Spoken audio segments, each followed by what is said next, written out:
Hi guys, I hope that everyone's doing well during this time. So today's my turn to share my Bible reading. So today's Bible reading comes from John 13, 1-17.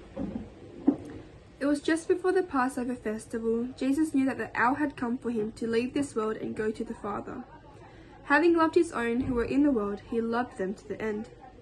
The evening meal was in progress, and the devil had already prompted Judas, the son of Simon Iscariot, to betray Jesus.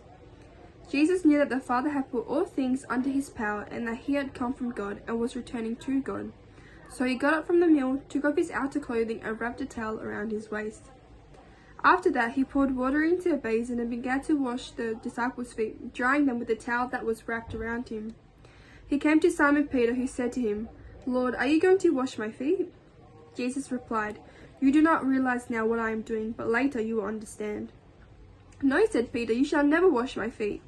Jesus answered, "Unless I wash you, you have no part with me." "Then, Lord," Simon Peter replied, "not just my feet, but my hands and my head as well." Jesus answered, "Those who have had a bath need only to wash their feet. The whole body is clean. And you are clean, though not every one of you." For he knew who was going to betray him, and that was why he said not everyone was clean. When he had finished washing their feet, he put on his clothes and returned to his place. "Do you understand what I have done for you?" he asked them. "You call me teacher and Lord, and rightly so, for that is what I am.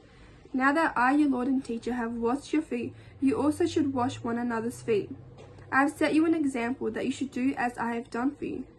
Very truly I tell you, no servant is greater than his master, nor is a messenger greater than the one who sent him.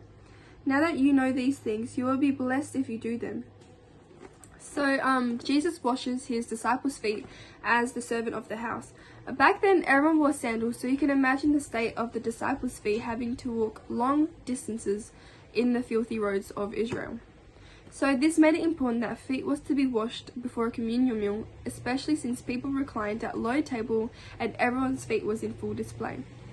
So with Jesus' act of servanthood through washing their feet, you could imagine how stunned they would have been, as Christ their Lord and teacher should wash the feet of the disciples when it was their proper work to have washed his.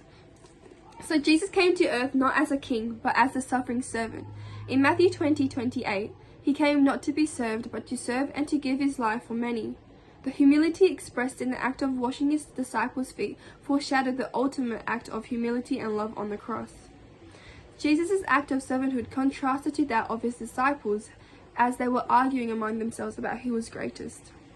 So John 13:14-15 says, "Now that I, your Lord and teacher, have washed your feet, you also should wash one another's feet. I have set you an example that you should do as I have done for you." So this is a command rather than an ideal or encouragement. So there's great blessing in serving others, which Jesus goes on to say in verse 17. So Jesus wants his disciples, which is us, to learn that in Christian ministry we must be served first by him and then serve others as servants. So Christian ministry isn't about being exalted and superior, but rather being humble and serving. Christian ministry, as his followers, we are to mirror him, serving one another wholeheartedly and seeking to build one another up in humility and in love. So in Christian ministry, we should seek to serve others, because through that, we are serving Jesus, who ultimately gets all the glory. We should have the mindset of serving others for the glory of Jesus rather than pride or recognition that we may receive. All jobs, no matter the significance and impact that they all have the same outcome, which is serving Christ through serving others. I hope that you guys have a good afternoon.